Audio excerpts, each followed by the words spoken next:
لیکن لوگ کہتے ہیں اس نسبت کا فائدہ کیا ہے؟ کیا فائدہ ہے؟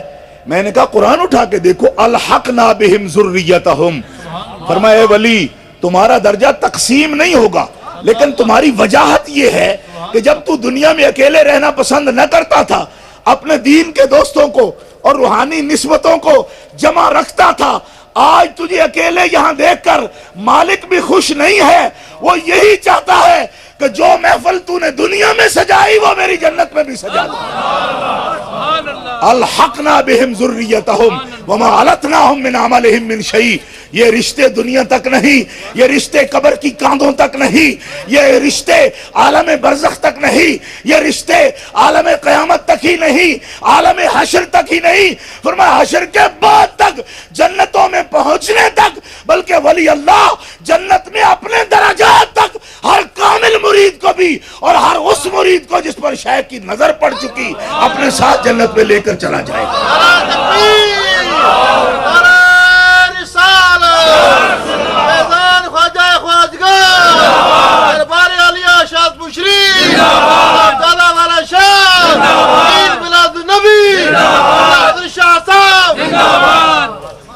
گرامی قدر حضرات، لا تبدیل لکلمات اللہ، یہ فیصلے ہیں، اللہ کے کلمات بدلتے نہیں، ولی اپنے مرید کو بھولتا نہیں۔ ہم نے فیصلہ دے دیا وہ پہچانیں گا، ہزاروں کے مجمع میں، کروڑوں کے مجمع میں، حشر میں تو مجمع ہوں گے عرب عرب کے، فرمایا کروڑوں کے مجمع میں بھی جس کے شیخ رحمت کی نظر سے دنیا میں دیکھ چکا، کروڑوں کے مجمع میں بھی اپنے مرید کو پہچانے گا اور جنت میں داخل کرے گا۔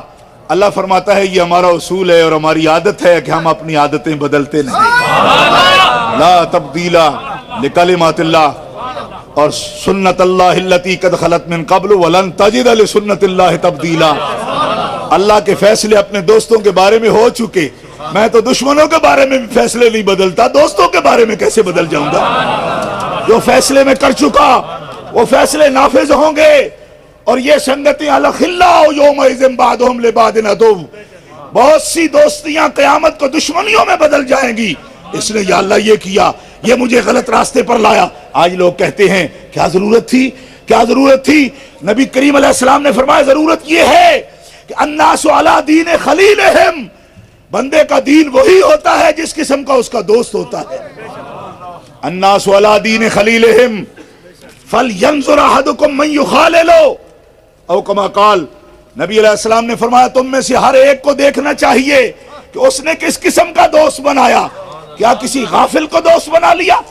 فرمایا میرے پیارے تو میرا حبیب ہے، لیکن سن لے، لا تطع من اغفلنا قلبہ عن ذکرنا، اس کے پاس کبھی نہ بیٹھنا جو میری یاد تیرے دل سے بھلا دے۔ نتیجہ ظاہر ہے، کس کے پاس بیٹھنا؟ اس کے پاس بیٹھنا جس کے پاس بیٹھے وہ آپ بھی ذکر کرے اور تجھے بھی ذکر کرائے۔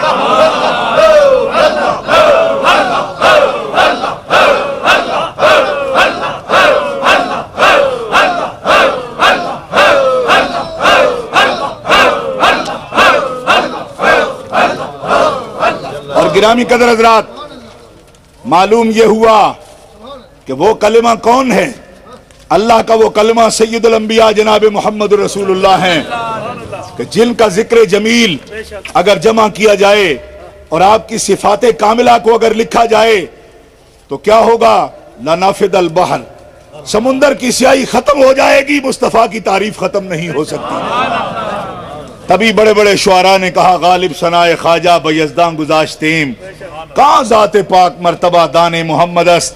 غالب جیسے شاعر نے کہا غالب محبوب مجازی کی تعریف کرنا تیرے بس کی بات ہے، تو بڑا شاعر ہے کہ تجھ سے بڑا مضمون کوئی باندھ نہیں سکتا، لیکن مصطفیٰ کی تعریف کا حق ادا کرنا یہ تیرے بس کی بات نہیں ہے۔ کیوں کہ تو اس کا مادح نہیں، اس کی مدح کرنے والا تو خود خدا ہے، تو جس کی مدح خدا کرتا ہو مخلوق اس کی تعریف کا حق کیسے ادا کر سکتی ہے؟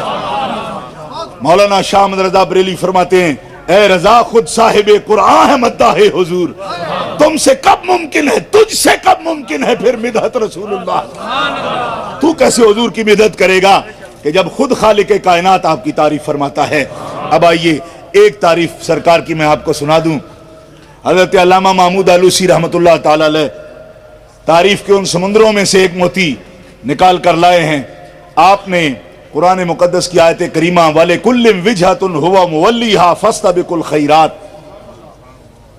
وَلِكُلٍّ وِجْهَةٌ، اللہ تعالیٰ نے ہر ایک مخلوق کے لیے قبلہ مقرر کیا ہے جس کی طرف اسے پھیرا ہے. اس آیت کریمہ کے تحت علامہ محمود آلوسی رحمۃ اللہ علیہ تفسیر روح المعانی دوسرے پارے میں، دوسرے پارے کا دوسرا ہی رکوع ہے یہ، علامہ فرماتے ہیں اللہ تعالیٰ جل شانہ نے مقربین ملائکہ کا قبلہ بیت المعمور کو مقرر فرمایا. اللہ تعالیٰ نے انبیاء سابقین بنی اسرائیل کا قبلہ بیت المقدس کو مقرر فرمایا. اللہ تبارک و تعالیٰ نے انبیاء سابقین کا قبلہ بیت المقدس کو مقرر فرمایا، اور اللہ تبارک و تعالیٰ جل شانہ نے امت محمدیہ کا قبلہ بیت اللہ شریف کو مقرر فرمایا. جناب محمد الرسول اللہ کے جسم کا قبلہ، یہ قابل توجہ لفظ ہیں آپ کے، نبی کریم علیہ السلام کے جسم اقدس کا قبلہ بیت اللہ شریف کو مقرر فرمایا. آپ کی روح مبارک کا قبلہ اپنی ذات کو مقرر فرمایا، اور فرمایا اے جبریل میں نے ساری مخلوق کے قبلے بتائے، اب تو یہ جانے گا کہ تیرے خالق کا قبلہ کون ہے. ساری مخلوق کے قبلے میں نے بتائے، اب تو یہ جانے گا کہ تیرے خالق کا قبلہ کون ہے. فرمایا خالق کا قبلہ جناب محمد رسول اللہ کی ذات ہے. پیار سے کہیے سبحان اللہ.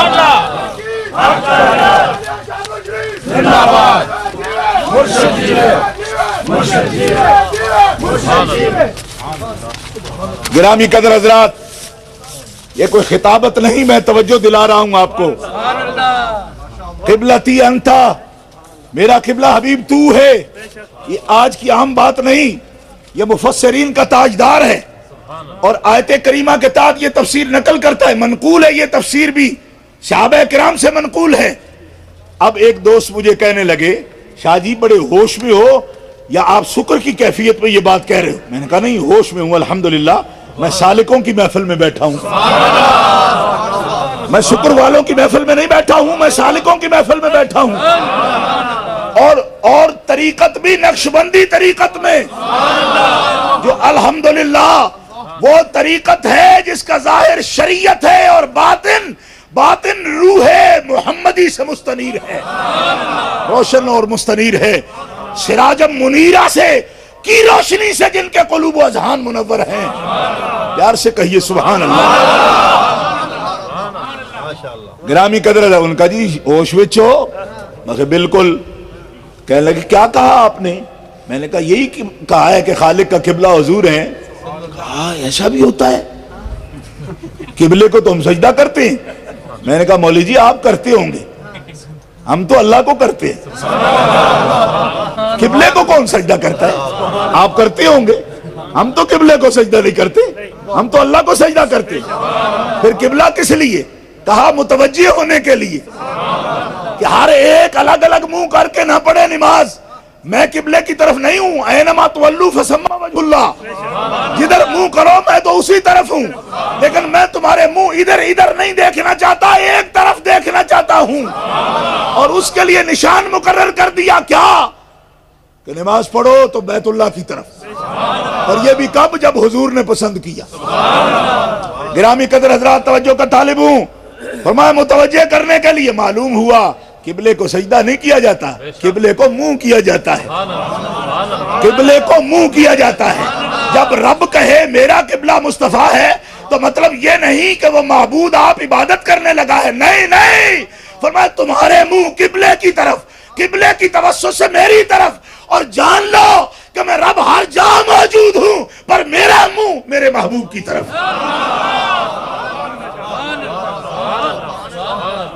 میرا قبلہ ہے، میں متوجہ ہوں. اور میں تم متوجہ ہوتے ہو قبلے کی طرف تو کیا کرتے ہو؟ کہا جی نماز پڑھتے سبحانک اللہم و بحمدک و تبارک اسمک و تعالی جدک ولا الہ غیرک. ہم تیری بڑائی بولتے ہیں. فرمایا جب میں اپنے محبوب کی طرف متوجہ ہوتا ہوں تو میں اس پر درود پڑھتا ہوں. پیار سے کہیے نا سبحان اللہ. یہ مقام بلند ہے, توجہ ہے اس مقام پر. صوفیاء کرام اس مقام پر توجہ ہے. گرامی قدر حضرات, خالق کا قبلہ محمد رسول اللہ کی ذات گرامی ہے. اور اب ہمارے پیر نے ایک بات کہی, حضرت مجدد پاک نے. حضرت مجدد الفسانی قیوم زمانی فرماتے ہیں, ارے تم خود یہ نہ چاہو کہ اس نظر سے دیکھو جس نظر سے ہم دیکھتے ہیں. حضرت مجدد فرماتے ہیں, ہم نے تو اللہ کو بھی مانا تو اس لیے مانا کہ وہ ہمارے محمد کا رب ہے. اور اسی مقام پر رک کر فرماتے ہیں, اگر تمہیں یہ معرفت نصیب نہیں ہے, اگر تمہیں یہ معرفت نصیب نہیں ہے کہ رب کو بھی چاہو محمد کے رب ہونے کی وجہ سے, تو اس طرح ہی محمد کو مانو کہ محمد وہ ہیں جنہیں تمہارا رب ہر وقت دیکھتا ہے. اور اس مقام پر ہماری علم معانی اور علم بیان کی ایک کتاب مختصر المعانی جو ہمارے درسیات میں پڑھائی جاتی ہے, اس کا ایک میں شعر آپ کے سامنے عرض کرنے کی جسارت کروں گا. وہ کیا ہے؟ فرمایا کوئی محبوب تھا, محبوب, اور اس محبوب کے پاس جانے کی محب کو اجازت نہیں تھی, اجازت نہیں تھی, وہ اس کے پاس نہیں جا سکتا. زیارت کے لیے جائے تو محبوبہ کے وہ رسا اسے مارتے ہیں, وہ جا نہیں سکتا. مارا, محب عاشق بھاگ گیا, اور ٹیلا, ریت کے ٹیلے کے اس پار بیٹھ کر وہ شعر بولتا ہے عربی میں. کہتا ہے, حمامت جرا حومت الجندہ لے اس جئی, اے ریت کے ٹیلے پر بیٹھے ہوئے کبوتر بول بول. تو کسی مخاطب نے کہا, اور بولے گا تو صحیح, تجھے کیا فائدہ, وہ تو ٹیلے کے اس طرف ہے, اور تو کہتا بول, بولے گا تو کیا فائدہ. فرمایا میرا حبیب فطرت کے بڑے قریب ذہن رکھتا ہے. میری محبوبہ جب یہ کبوتر بولے گا یقیناً اسے دیکھے گی, اور میرے دل کو تسلی ہوگی کہ چلو محبوب نہیں دیکھ سکتا, اسے دیکھوں جسے محبوب دیکھتا ہے. حضرت مجدد پاک فرماتے ہیں, تجھ سے تو وہ محبوب محب مجازی بڑھ گیا, کیا کہ تو اس کو کیوں نہیں دیکھتا جس کو تیرا خدا دیکھتا ہے. اسی لیے مولانا شاہ احمد رضا بریلوی فرماتے ہیں, بخدا خدا کا یہی ہے در, نہیں اور کوئی مفر مقر جو وہاں سے ہو, یہی آ کے ہو جو یہاں نہیں تو وہاں نہیں. گرامی قدر حضرات, ایک مدح ہے ہمارے آقا و مولا امام الانبیاء جناب محمد رسول اللہ کی, آپ کے مقام اور مرتبہ کی طرف کیا کیا اشارات ہیں. لیکن موضوع کو آگے چلاتے ہوئے میں یہ بات عرض کرتا ہوں کہ پوری کائنات میں فقط ایک ذات ایسی ہے کہ صرف ان کا دیدار کرنا, گرامی قدر حضرات, صرف ان کو دیکھنا. کہہ دیجئے سبحان اللہ.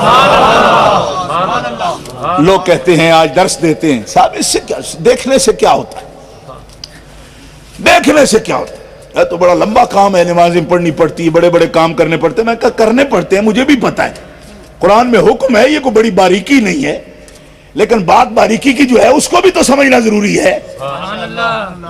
نبی کریم علیہ السلام نے فرمایا, لا تمس النار مسلما رآنی اور من رآنی.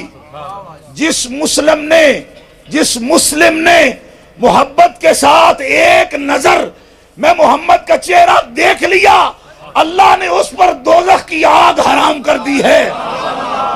اور سنو سنیو, اور مرانی, جس نے میرے دیکھنے والے کو دیکھ لیا, اللہ نے اس پر بھی دوزخ کی آگ حرام کر دی. ابھی تک نہ نماز کی بات ہے, نہ روزے کی بات ہے, نہ حج کی بات ہے, نہ زکوٰۃ کی بات ہے, نہ صدقات کی بات ہے, صرف مسلمن رآنی, حالت اسلام میں کلمہ پڑھ کے صرف مجھے دیکھ لے. حضور فرما رہے ہیں, پیار سے بولیے سبحان اللہ. کہتے ہیں جی کیا قیمت ہے, میں نے کہا اس چہرے کو دیکھنے کی کا یہ شرف ہے, اور یہ شرف لازم نہیں ہے, متعدی ہے. کیا کہ انہوں نے دیکھا تو جنتی ہو گئے؟ فرمایا نا, جنہوں نے ان کو دیکھا, جنہوں نے رسول اللہ کو دیکھا وہ بھی جنتی, اور جنہوں نے رسول اللہ کو دیکھنے والوں کو دیکھا وہ بھی. یہ شجرے کیوں پڑے جاتے ہیں جی؟ یہ ایک زنجیر ہے, جو ہر ایک بعد والی کڑی پہلے سے ملی ہوئی ہے. فرمایا یہ شجرہ ہے، یہ بتا رہا ہے کہ جو ان کی اتباع کامل میں رہے گا اس مرشد معظم کو دیکھنا اسی طرح ہے جس طرح رسول اللہ کو دیکھنا. گرامی قدر حضرات، میں پوری ذمہ داری سے یہ بات عرض کر رہا ہوں. فرمایا وہ فیض رکتا نہیں، جس آنکھ نے ان کو دیکھا وہ بھی جنتی ہو گئی، اور جس آنکھ نے اس آنکھ کو دیکھا جس نے حبیب کو دیکھا وہ بھی جنتی ہو گئی. اور کتنی جنتی لا تمس النار، اسے جہنم کی آگ چھو بھی نہیں سکتی. حدیث پیار سے کہیے سبحان اللہ. جہنم کی آگ اسے چھو بھی نہیں سکتی، جہنم کی آگ اسے چھو بھی نہیں سکتی جس نے ایک نظر جناب محمد رسول اللہ کو دیکھا ہے. پیار سے کہہ دیجئے سبحان اللہ. وہ جنتی ہے، وہ جنتی ہے. توجہ ہے جی، وہ جنتی ہے جس نے ایک نظر رسول اللہ کو دیکھا ہے، وہ جنتی ہے. اور جس نے رسول اللہ صلی اللہ علیہ وسلم کے اعلان نبوت سے لے کر قبر انور میں جلوہ فرمانے تک جو نظر ان کے چہرے پہ نہ پڑے اس نظر کو حرام سمجھا ہے. توجہ نہیں آپ کی. ارے حضور فرماتے جس نے ایک نظر مجھے دیکھا ہے وہ جنتی ہے، اور جس نے 23 سال دور نبوت کے جو نظر چہرہ انور پہ نہ پڑے اس نظر کو جائز نہیں سمجھا ہے. اور پوچھا تیرے نزدیک سب سے مقدس عبادت کیا ہے؟ تو صدیق بولے کملی والے چہرہ آپ کا ہو، نظر صدیق اکبر کی ہو.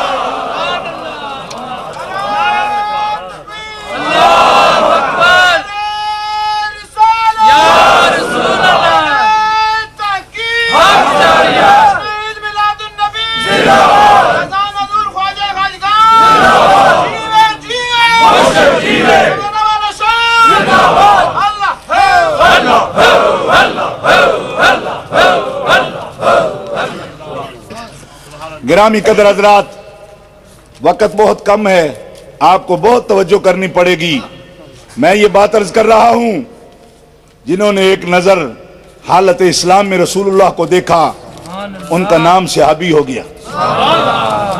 من لقی النبی مؤمنا بہ ومات علی الاسلام فہو صحابی. محدثین نے یہ تشریح کی ہے صحابی کی، حالت ظاہری میں جس کی رسول اللہ سے ملاقات ہوئی ہو. مرہ جس نے دیکھا ہو آپ کو، کل مومن رأى رسول اللہ فہو صحابی. یہ ہے علامہ امام قسطلانی نے جو تعریف لکھی ہے. تو جس طرح رسول اللہ صلی اللہ تعالی علیہ وسلم کے مراتب بیان کرتے ہوئے لوگ اس بات کو سب مانتے ہیں، اس کو مانیں گے، وہ لوگ بھی مانیں گے ٹھیک ہے جو نبی کریم علیہ السلام کو دیکھے وہ جنتی ہے، اس کو وہ مانتے ہیں. اتفاق ہے کہ مانتے ہیں؟ جی اتفاق ہے، اس بات کو وہ مانتے ہیں. جی میں نے کہا اچھا جو رسول اللہ کو دیکھے وہ تو جنتی ہے. رسول اللہ بڑی شان والے ہیں، ہم تو سنی ہیں، لیکن بہرحال رسول اللہ اللہ کے بندے ہیں. میں تمہیں رک کر یہ بات پوچھنا آپ کو بتانا چاہتا ہوں اور ان سے پوچھنا چاہتا ہوں کیا کہ جو مولانا جو رسول اللہ کو دیکھے وہ تو جنتی ہے، اور جو جاگتے ہوئے سر کی آنکھوں سے اللہ کو دیکھے وہ کیا ہے؟ کہا جی وہ تو پہلے ہی رسول ہے، جنتی تو وہ پہلے ہی ہے. میں نے کہا جنتی پہلے ہی ہے، پر اس دیکھنے کی بھی کوئی قیمت تو بتاؤ نا. جو ان کو دیکھے وہ جنتی، اور بلکہ اتنا بڑا جنتی کہ جو اسے دیکھے وہ بھی جنتی. لیکن یہ تو رسول اللہ کی زیارت کی قیمت ہوئی، یعنی اس کی جزا ہوئی. تو جس نے اپنے سر کی آنکھوں سے اللہ کو دیکھا ہے اس کا کیا مقام ہے؟ اس کا کیا؟ حضرت محی الدین ابن عربی فرماتے ہیں کہ جس نے رسول اللہ کو دیکھا وہ خود جنتی اور اسے دیکھنے والا جنتی، اور جس نے سر کی آنکھوں سے دیکھا رب نے اسے اپنی تمام مقام رضوان کا مالک بنا دیا ہے، یعنی جنتوں کا اسے مالک بنا دیا ہے. گرامی قدر حضرات، اب آئیے اس طرف کہ رسول اعظام کے مراتب میں فرق ہے. رسول اعظام کے مراتب میں فرق ہے. اللہ تعالیٰ نے فرمایا تلک الرسل فضلنا بعضهم علی بعض منہم من کلم اللہ ورفع بعضهم درجات. یہ رسول اعظام ہیں. فضلنا بعضهم علی بعض، ہم نے بعض کو بعض پر درجے بڑھا دیے ہیں، فضیلت دے دی ہے. منہم من کلم اللہ، ان میں وہ بھی ہیں جنہوں نے اللہ سے، جن سے اللہ نے کلام کیا. جنہوں نے اللہ سے نہیں، کلم اللہ ہو، اللہ نے ان سے کلام کیا. اللہ نے ان سے کلام. ورفع بعضهم درجات، اور بعض کے درجے ان سے بھی بلند ہیں، یعنی کلام کرنے والوں سے بھی بعض کے درجے بلند ہیں. اچھا، تو اب میں توجہ کی درخواست کروں گا.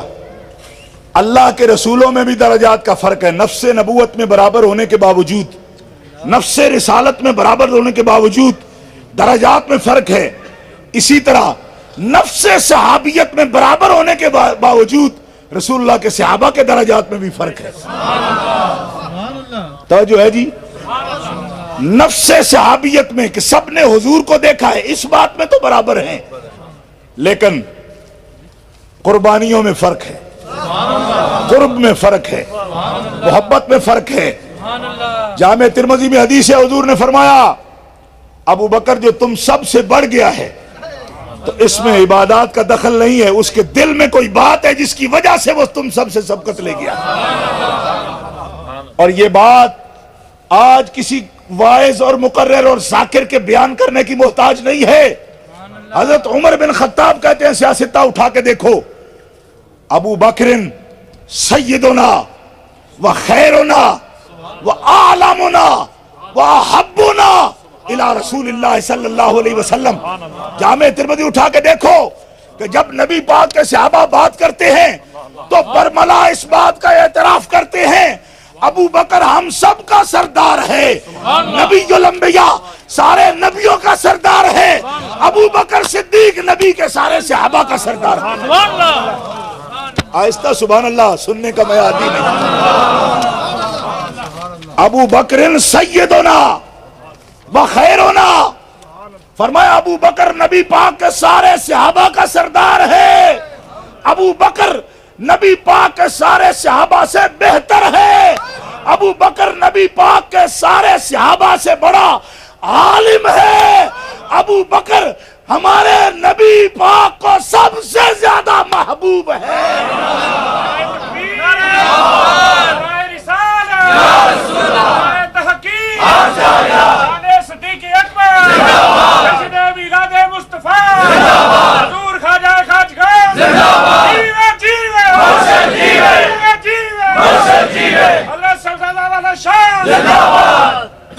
ابو بکر کیا ہیں، ان کی ادائیں کیا ہیں، آپ مجھ سے زیادہ جانتے ہیں. میں کوئی تکرار نہیں کرنا چاہتا، وقت کی کمی کے پیش نظر میں خاص بات عرض کرنا چاہتا ہوں.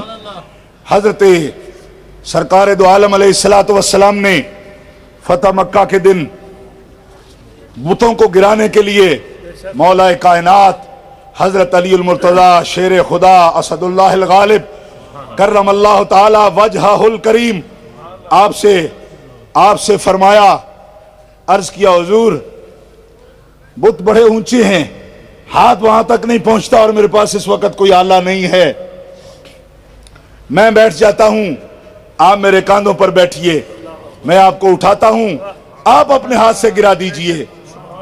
سنی مسلمانوں، میں یہ جو بات عرض کر رہا ہوں یہ دوسرے لوگ صحابہ کے منکرین کی کتابوں میں بھی حملہ حیدری اور مجالس المومنین میں موجود ہے. قاضی نور اللہ شوستری نے بھی اسے نقل کیا ہے. مجالس المومنین ان کی معتبر ترین کتاب ہے، 10ویں صدی ہجری کا ان کا بڑا مجتہد ہے جس نے نقل کیا کہ حضرت مولا علی نے کہا، عرض کیا یا رسول اللہ میں نیچے بیٹھتا ہوں، آپ میرے کاندھوں پر تشریف فرما ہو جائیں، اور میں جب آپ کو اٹھاتا ہوں آپ پھر کھڑے ہو کر یا بیٹھ کر ان کو گرا سکتے ہیں. حضور نبی کریم علیہ السلام نے جواباً جو جملہ کہا قابل توجہ ہے. مولا علی ہیں، ان کا منکر دشمن دین ہے، لیکن فضائل کا جو فرق ہے اس کو نام ماننا بھی اسلام سے دشمنی ہے. فرمایا علی تم مجھے نہیں اٹھا سکو گے، تم مجھے نہیں اٹھا سکو گے. حدیث صحیح ہے، علی تو نبوت کا بوجھ نہیں اٹھا سکتا، میں بیٹھتا ہوں تو میرے کاندھوں پر سوار ہو جاؤ۔ حضور نبی کریم علیہ السلام تشریف فرما ہوئے، حضرت علی المرتضیٰ آپ کے کاندھوں پر بیٹھے اور کھڑے ہو کر بتوں کو گرایا۔ مجالس المومنین میں قاضی نور اللہ شوستری نے اس مقام پر خود یہ کلمات لکھے ہیں، کہتا ہے میں متعجب ہوں کہ بت گرانے کے وقت حضور نے حضرت علی سے فرمایا کہ علی تو نبوت کا بوجھ نہیں اٹھا سکتا،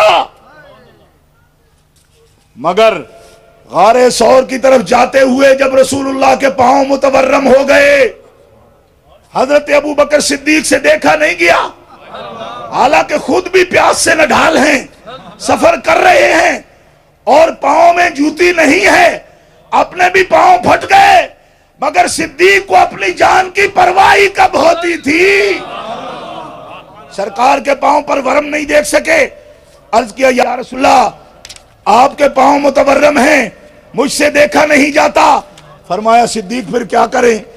عرض کیا حضور میں نیچے بیٹھتا ہوں، آپ میرے کاندھوں پر بیٹھ جائیے، میں آپ کو اٹھا کر آگے سفر میں لے چلتا ہوں۔ فرمایا یہاں سے چڑھائی ہوگی، ہم غار ثور کی طرف جائیں گے۔ عرض کیا حضور جہاں بھی جائیں گے ابو بکر صدیق کاندھوں پہ اٹھا کے جائے گا، ابو بکر آپ کو کاندھوں پہ اٹھا کے لے جائے گا۔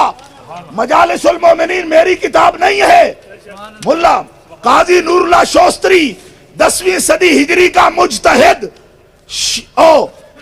ایرانی عالم اپنی کتاب میں لکھتا ہے کہ میں تعجب کرتا ہوں، مولا علی کو کہا کہ تم نبوت کا بوجھ نہیں اٹھا سکتے، اور ابو بکر کے کاندھوں پر نہ صرف جلوہ فرما ہوئے بلکہ ابو بکر نے اپنے کاندھوں پہ بٹھا کر رسول اللہ کو 2.5 میل پہاڑی چڑھ کر غار ثور تک پہنچا دیا۔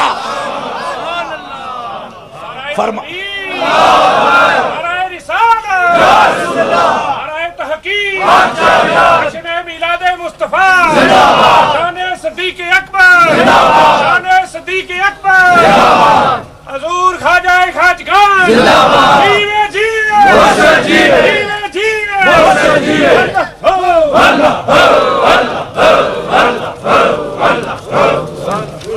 گرامی قدر حضرات، بات فضیلت وہ ہوتی ہے جس کو دشمن بھی تسلیم کرے۔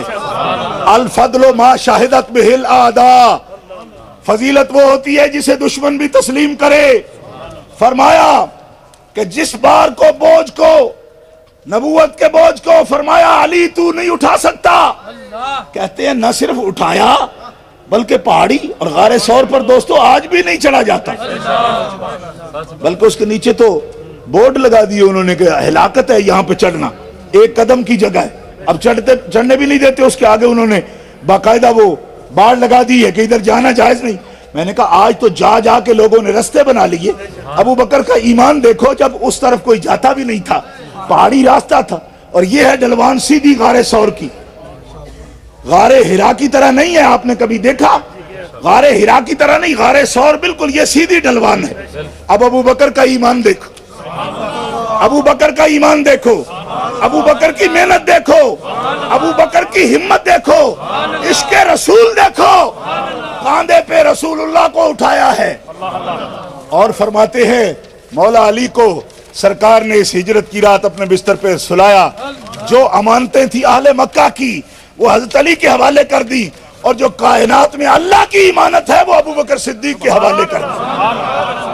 حضرت ابو بکر صدیق نے اسے کس طرح سنبھالا، اللہ کی امانت کو کیسے سنبھالا، آپ جانتے ہیں۔ 2.5 میل کا فاصلہ سرکار کو کاندھوں پہ اٹھا کر غار ثور تک پہنچایا۔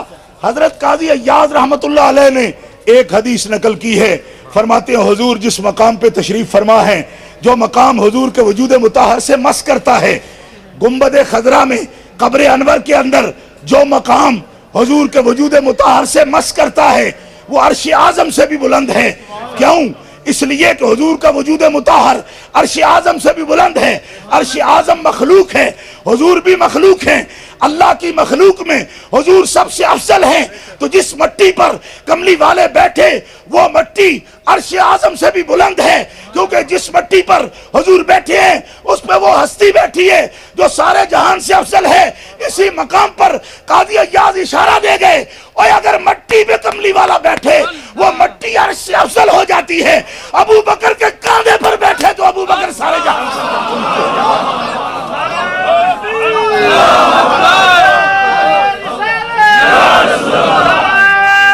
جشن عید میلاد النبی، شان صدیق اکبر، صاحبزادہ والا شان۔ گرامی قدر حضرات، توجہ کا طالب ہوں۔ نبی کریم علیہ السلام نے فرمایا تیرے دل میں جو بات ہے اس کی وجہ سے تیرا مقام سب سے زیادہ ہے۔ پیار سے بولیے سبحان اللہ۔ اور دل کی بات کو، یہ تو شریعت والوں کی بات کر رہا، طریقت والوں نے کہا ابو بکر صدیق اہل طریقت کے بھی بادشاہ ہیں۔ اور کس طرح حضرت شیخ شبلی سے کسی نے پوچھا کہ مال کی دولت کی زکوٰۃ کیا ہے؟ آپ نے فرمایا 100 میں سے 2.5 روپے نقد میں۔ اس نے کہا یہی نصاب ہے؟ فرمایا یہ شریعت کا نصاب ہے، 40واں حصہ۔ اور ایک اہل طریقت کا نصاب ہے، کہا وہ بھی بتائیے۔ فرمایا ذرا مشکل ہے، تم اہل طریقت میں لگتے نہیں مجھے۔ جی عرض کیا حضور بن جاؤں گا، بتا تو دیجئے ہے کیا؟ فرمایا اہل طریقت کا نصاب یہ ہے کہ سب کچھ اپنے آقا کو پیش کر دینا، اور اگر وہ قبول کر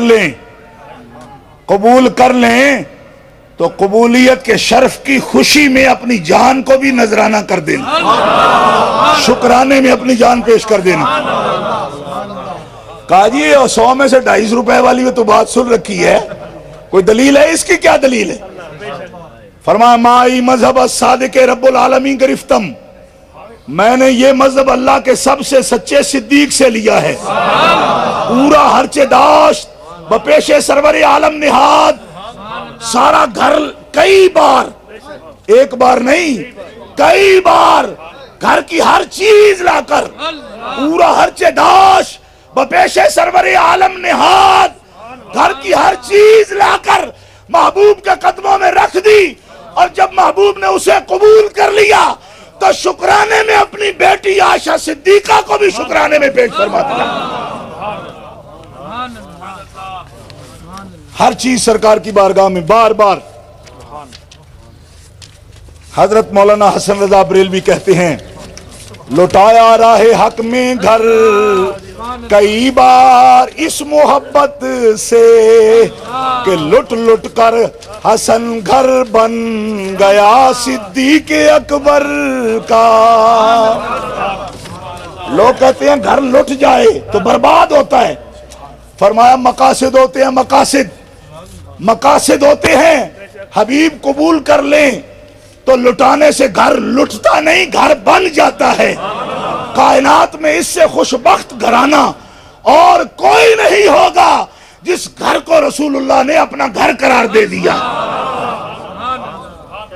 فرمایا میں نے مذہب اللہ کے سب سے سچے صدیق سے لیا ہے۔ معلوم ہوا اہل سلوک کے بادشاہ ہے ابو بکر صدیق، کہیے نا سبحان اللہ۔ اہل طریقت کے بادشاہ ہے ابو بکر صدیق۔ حضرت مولا علی فرماتے ہیں لوگ کہتے ہیں کہ علی سب سے بہادر ہے، دلیر ہے، شجاع ہے۔ فرمایا میں نہیں کہتا کہ میں سب سے شجاع ہوں، میں کہتا ہوں ہم میں سب سے دلیر ابو بکر صدیق ہے۔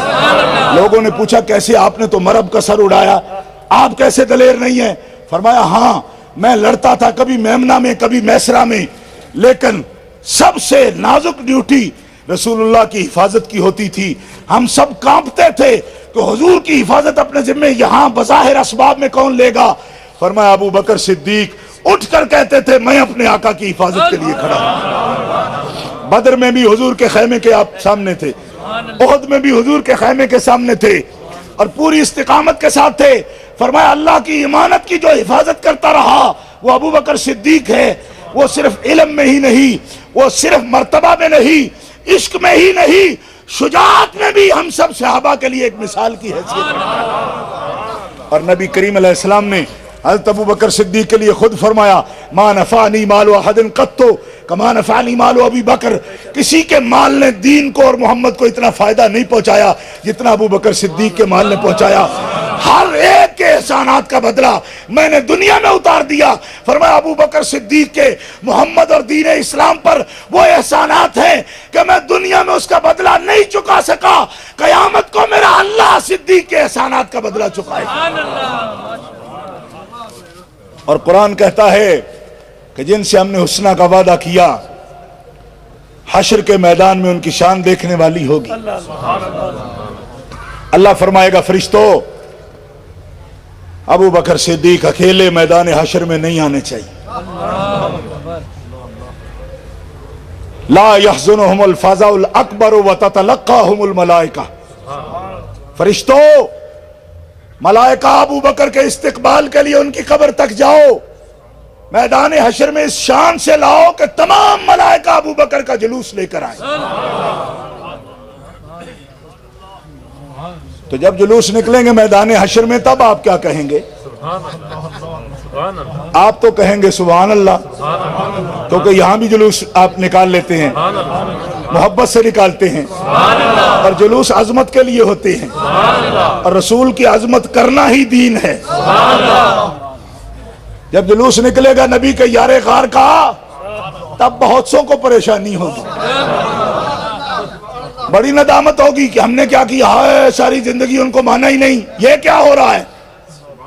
فرمایا یہ بدلہ ہے اس دن کا، ہاذا، سنو قرآن، ہاذا یومکم الذی کنتم توعدون، ابو بکر یہ میرا وعدہ ہے، تمہارے ساتھ میرا وعدہ تھا، ہجرت کی رات تم نے میرے حبیب کو اکیلے نہیں جانے دیا، میرا حبیب اکیلے جا رہا تھا، گھر سے نکلا، اسے رفیق کی ضرورت پڑی تو وہ تیرے دروازے پہ آیا، کہو نا سبحان اللہ۔ ساری کائنات کو جس کے دروازے پہ آنے کا حکم ہے آج وہ ابو بکر صدیق کے دروازے پہ آ رہا ہے، اور ابو بکر بھی کیسی محبت والے ہیں، فرمایا مجھے کئی دن سے انتظار ہے صرف چہرہ دیکھ کر، لگتا ہے جانا پڑے گا، ابھی دروازہ کھٹکھٹایا نہیں کہ دروازہ کھول کے سامنے حاضر ہو گیا، یا رسول اللہ میں تیار ہوں۔ فرمایا تجھے کیسے پتا چلا؟ یا رسول اللہ میں آپ کے مزاج سے سمجھتا ہوں، آپ سفر پر جانے والے ہیں، مزاج شناس رسول ہے، ابو بکر صدیق حضور کی اداؤں سے پہچان جاتے ہیں، اتنی قرابت ہے۔ فرمایا آج پریشانی ہے تمہارے لیے، کیا؟ یہ ابو بکر صدیق، یہ ہے ابو بکر صدیق، جبریل امین نعرے لگا رہے ہیں، کہیے نا سبحان اللہ۔ آج کے جلوسوں پر اعتراض، لوگ کہتے ہیں خواجہ ارشد محمود صاحب جلوس کیوں نکالتے ہیں؟ میں نے کہا صاحب صحیح مسلم شریف پڑھی ہے، رسول اللہ کا استقبالی جلوس تو مدینہ منورہ میں نکلا ہے، آپ کو دورہ پڑا ہوا ہے اور اپنی بیماری کا علاج کرائیں، آپ شریعت کے اجارہ دار نہیں ہیں، آپ شریعت کے ٹھیکے دار نہیں ہیں، محبوبوں کی تعظیم کرنا یہ تو عین اسلام ہے۔ اس نے آپ کو بتایا، ارے بنی اسرائیل کے ولیوں اور نبیوں کے پرانے کپڑے جس صندوق میں تھے، جب بنی اسرائیل کو طالوت کی حکمرانی میں وہ صندوق لوٹایا تو رب نے کیا فرمایا؟ تحملہ الملائکہ، یہ جلوس ایسے نہیں جائے گا، ملائکہ کے جلوس کی صورت میں جائے گا۔ ارے نبی ولی تو جو کپڑے اتار دیں رب ان کے اعزاز میں جلوس نکلواتا ہے، پرانے کپڑے اتاریں رب ان کے اعزاز میں جلوس نکلواتا ہے۔ محمد کریم مدینہ منورہ تشریف لائیں، آل مدینہ ان کے لیے جلوس کا اہتمام کرتے ہیں، ابو بکر صدیق میدان حشر میں اٹھے رب ان کے اعزاز میں جلوس کا اہتمام کرتا ہے۔ اور یہ اپنی اپنی قسمت ہے، تم کبھی گاندھی کے لیے جلوس نکالو، کبھی اندرا گاندھی کے لیے نکالو، اس میں تمہیں کوئی اعتراض نظر نہیں آتا، اور جو اللہ کے حبیبوں کے لیے نکالیں تم کہتے جی ثبوت کیا ہے؟ میں نے کہا دوسرے پارے میں آیت پڑھو نا، تحملہ الملائکہ ان فی ذلک لآیۃ لکم ان کنتم مؤمنین، ان یاتیکم التابوت فیہ سکینۃ من ربکم وبقیۃ مما ترک آل موسیٰ وآل ہارون تحملہ الملائکہ۔ جلوس کے اہتمام ہوتے ہیں، فرمایا آج ابو بکر صدیق کے لیے ملائکہ کا جلوس ہوگا، خود حضرت ابو بکر صدیق سوچتے ہیں یا اللہ میرا یہ اعزاز، فرمایا تم سے وعدہ تھا ان تنصر اللہ ینصرکم، تم اللہ کی مدد کرو گے، اس کے رسول کی مدد کرو گے، اللہ تمہاری مدد کرے گا۔ تم نے میرے حبیب کو اکیلے نہیں جانے دیا، اس کے بدلے میں آج تجھے میدان حشر میں ہم اکیلا نہیں آنے دیں گے۔ جو تم سے ہو سکتا تھا تم نے کیا۔ مال و دولت لے کر ابو بکر صدیق گئے، اور لطف کی بات ہے میں نے پڑھا سیرت میں کہ آپ ایک گھڑے کے اندر روڑے وغیرہ پتھر ڈال رہے ہیں، ایک جگہ پہ رکھ دیا۔ حضرت اسماء کہتی ہیں یہ کس لیے؟ فرمایا پیسے میں نے لے لیے، شاید نبی کریم علیہ السلام کے ساتھ جاتے ہوئے ضرورت پڑے۔ اگر ابا پوچھے کہ مال و دولت چھوڑ گیا، فرمایا یہ اس برتن کو ہلا دینا تاکہ یہ چھوٹے پتھر دے کر وہ سمجھے کہ اس میں اشرفیاں موجود ہیں۔ حضرت اسماء کی آنکھوں میں آنسو آ گئے، فرمایا اپنے ابے کے لیے آپ اس قسم کے جذبات رکھتے ہو، مال و دولت حضور پر قربان کریں گے؟ فرمایا دین نام ہی اسی کا ہے، نہ میں بیٹے کی پرواہ کرتا ہوں، نہ میں باپ کی پرواہ کرتا ہوں، نہ اپنی جان کی پرواہ کرتا ہوں۔ یہ رفاقت اور یہ اعزاز رب نے مجھے بخشا ہے کہ دیکھ آج پورے مدینے میں غلام موجود ہیں، لیکن کملی والے کو رفیق سفر کے لیے ابو بکر کا انتخاب مقصود۔ تبھی فرمایا انت صاحبی فی الغار و صاحبی علی الحوض، صدیق آج تو غار میں میرا ساتھی ہے، محمد کا وعدہ ہے کل جنت میں جانے سے پہلے حوض کوثر پر بھی تو میرا صاحب ہوگا۔ اسی لیے مزار میں بھی ان کو ساتھی بنایا، غار میں بھی وہ ساتھی ہیں، اور اللہ نے قرآن میں فرمایا ثانی اثنین اذ ہما فی الغار اذ یقول لصاحبہ لا تحزن ان اللہ معنا۔ غار کے اندر کون؟ دو میں سے دوسرا، حضور کے ساتھ دوسرا۔ قرآن کس کو کہہ رہا ہے؟ بولو بھائی پیار سے بولو، کون ہے؟ ابو بکر صدیق۔ تو جسے قرآن حضور کے بعد قرآن بھی جسے دوسرا کہے جی، اس کا نمبر آپ چھین رہے ہیں۔ وہ دوسرا نہیں، میں نے کہا وہ دوسرا نہیں تو آپ دوسرے ہیں، پھر کیا مطلب؟ وہ دوسرا نہیں حضور کے بعد تو پھر آپ دوسرے ہیں دین کے علاوہ۔ آپ کا اس دین سے تعلق نہیں، کیوں کہ ہمیں ابو بکر صدیق کی سند کسی آدمی سے نہیں لینی، کسی عراقی، شامی یا ایرانی سے نہیں لینی۔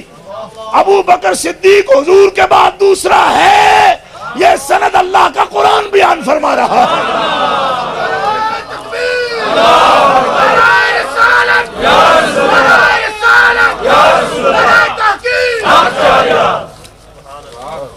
اور سنو سنیوں، پورے قرآن میں، اللہ کے پورے قرآن میں ابو بکر کی صحابیت کے علاوہ کسی شخص کی صحابیت کا اس طرح بیان نہیں ہوا۔ فرمایا اذ یقول لصاحبہ، جب غار میں رسول کے صحابی نے کہا، کہیے نا سبحان اللہ، نام لے کر ایک متعین کر کے جناب ابو بکر صدیق کو حضور کا صحابی کہا گیا، اور تمام تفاسیر عربی کی اٹھا کر دیکھ لیے۔ فرمایا من انکر صحبت ابی بکر یکفر لانکار النص القرآنی حیث قال اللہ تعالی اذ یقول لصاحبہ لا تحزن ان اللہ معنا۔ فرمایا جس بدبخت نے ابو بکر کی صحابیت کا انکار کیا وہ دائرہ اسلام سے خارج ہو گیا۔ کیوں کہ ابو بکر کو رب کے قرآن نے نبی کا صاحب قرار دیا۔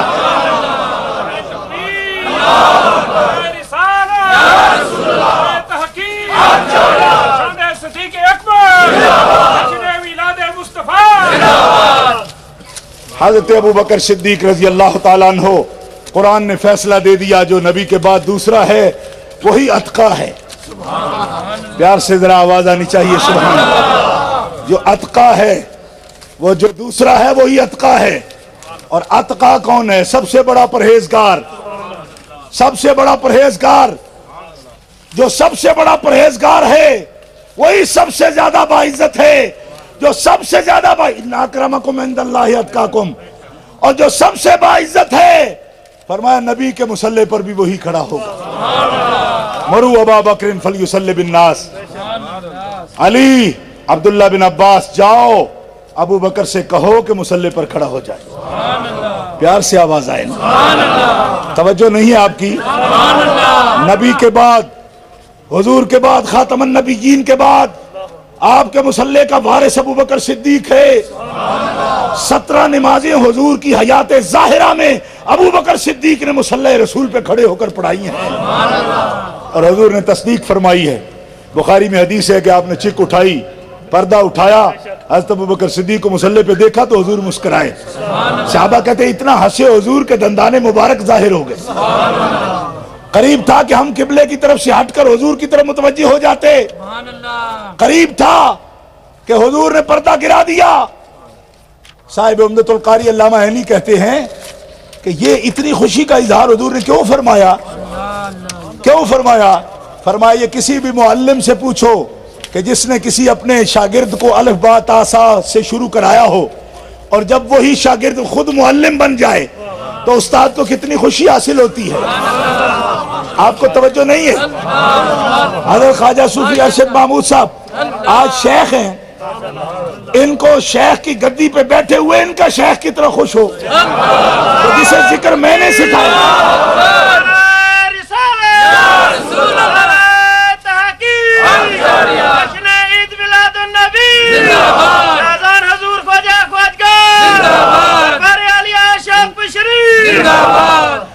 حضرت ابو بکر صدیق کو اپنے مصلی امامت میں کھڑا دیکھ کر رسول اللہ تبسم کیوں فرماتے ہیں کہ یا اللہ میری محنت ٹھکانے لگ گئی۔ کسی نبی کے امتیوں میں ایسا نہیں ہوا جو اس کی زندگی میں نبوت کی جگہ پر اس کا وارث بننے کا حق ادا کرے اور نمونہ دکھا دے۔ میں یا اللہ یہ محمد کی قسمت بنائی تو نے، مجھے مرتبہ عطا فرمایا کہ میری امت آج اس قابل ہو گئی کہ میں نے جسے سکھایا ہے وہ میرے مصلی پہ کھڑا ہونے کے قابل ہو گیا۔ حضور نے خوشی کا اظہار فرمایا۔ اور گرامی قدر حضرات، حضور کے بعد متصل دوسرا قرآن نے فیصلہ دے دیا ابو بکر صدیق۔ ابو بکر صحابہ کا سردار ہے، حضور سے متصل ہے، اور سلاسل سارے سلاسل عظیم ہیں، مگر جو سلسلہ سیدنا ابو بکر صدیق سے ملتا ہے وہ حضور سے متصل ہے۔ پیار سے آواز آئے سبحان اللہ۔ اور اس سلسلہ کا نام ہے نقشبندی سلسلہ، اور نقشبندی سلسلے کا تاجدار حضرت خواجہ بہاؤالدین نقشبند بخارا رحمت اللہ علیہ کیا فرماتے ہیں؟ فرمایا رحمت حق بر بہاؤالدین حرام باد اگر انتہائے با یزید ابتدائے او نباشد۔ فرمایا اللہ کی رحمتیں بہاؤالدین نقشبند پر حرام ہوں کہ رب نے بایزید بستانی کو جو انتہا عطا فرمائی، بہاؤالدین نقشبندی کو پہلی منزل پر وہی مقام عطا فرمایا۔ اور فرمایا مدینہ میں، مدینہ طیبہ میں، بطحا میں جو سکہ ڈھلا جناب محمد رسول اللہ نے ڈھالا، فرمایا انہی کے فضل و کرم سے ہم نے بخارا میں نقشبند کی بھٹی میں وہی سکہ ڈھالا۔ کیا کہ اسی نسبت نبویہ کوئی خیرات کو ہم نے تقسیم کیا، جس خیرات کو حضور نے خود تقسیم فرمایا، ابو بکر صدیق نے تقسیم کیا، اسی خیرات کو خواجگان نقشبند نے قیامت تک تقسیم کرنے کا اللہ سے اذن حاصل کر لیا۔ گرامی قدر حضرات، خواجگان نقشبند کا فیضان حضرت ابو بکر صدیق سے متصل نسبت کی وجہ سے سریع الفیض ہے۔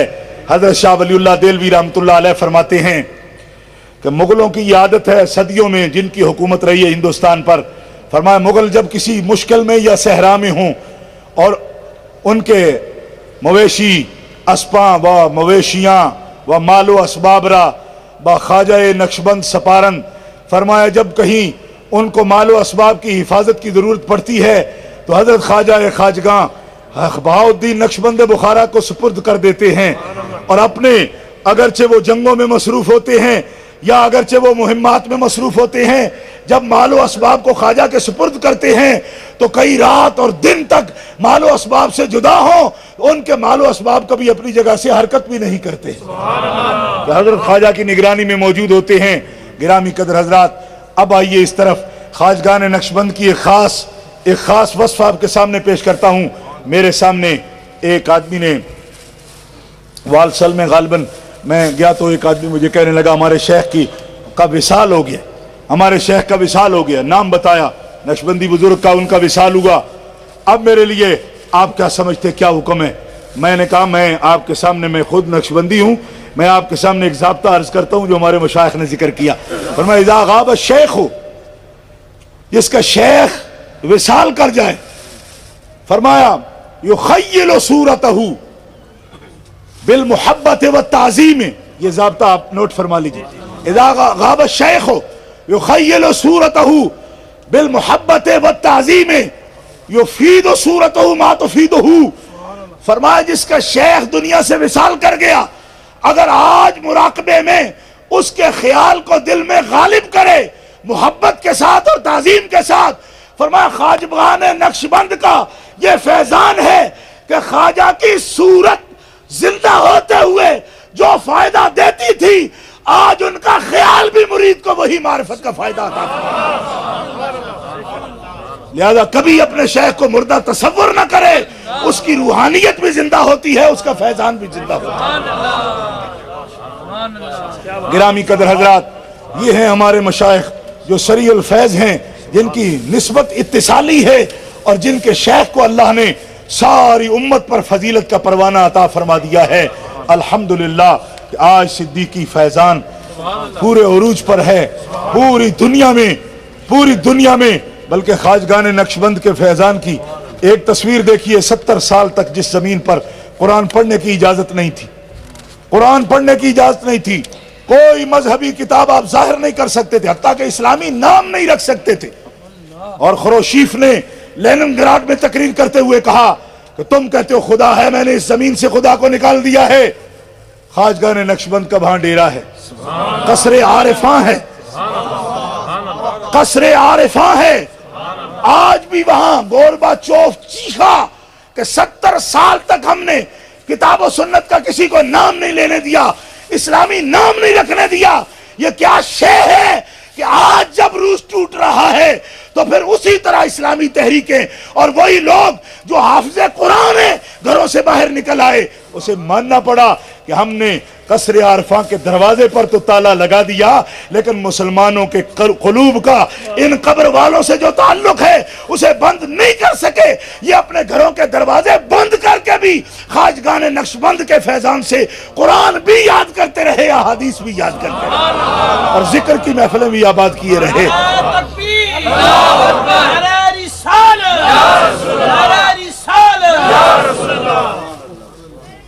گرامی قدر حضرات, آج بھی ان کا فیضان صدیقی کا ٹھاٹھے مارتا ہوا سمندر ہے, اور خواجگان نقشبند کا فیضان زندہ ہے, ان کی روحانیت زندہ ہے. میرا پیغام یہی ہے اہل اسلام کے نام کہ جو وابستہ ہیں ان دروازوں سے, خواجگان نقشبند کے دروازوں سے وابستہ ہیں, ان کو فیضان صدیقی کی لہریں آج بھی پہنچیں گی, اور جو وابستہ نہیں ہیں ان کے دامن کرم سے وابستہ ہو جائیں تو یہ وہ سونے کی زنجیر ہے. ہمارے محدثین کہتے ہیں سلسلۃ الذہب, جس میں کوئی شک نہ ہو یہ شجرہ تو سونے کی زنجیر ہے. خواجگان نقشبند کا شجرہ خالص سونے کی زنجیر ہے, جس میں میل نہیں ہے, اللہ کے فضل و کرم سے نسبت کاملہ موجود ہے. جس نے آج اپنے شیخ کے ہاتھ میں ہاتھ دیا وہ دربار صدیقی تک پہنچا, اور جو ابو بکر صدیق کے دروازے پہ آئے وہ در رسول پہ جاتا ہے, اور در رسول پہ جو پہنچا وہ اللہ تعالیٰ جل شانہ کی معرفت کا حق ادا کر سکتا ہے. اللہ تبارک و تعالیٰ ہمیں فیضان سے ہمارے قلوب کو منور فرمائے, اور خواجگان کی نسبت سے ہمیں اللہ تعالیٰ سرفراز فرمائے. وآخر دعوانا الحمدللہ رب العالمین.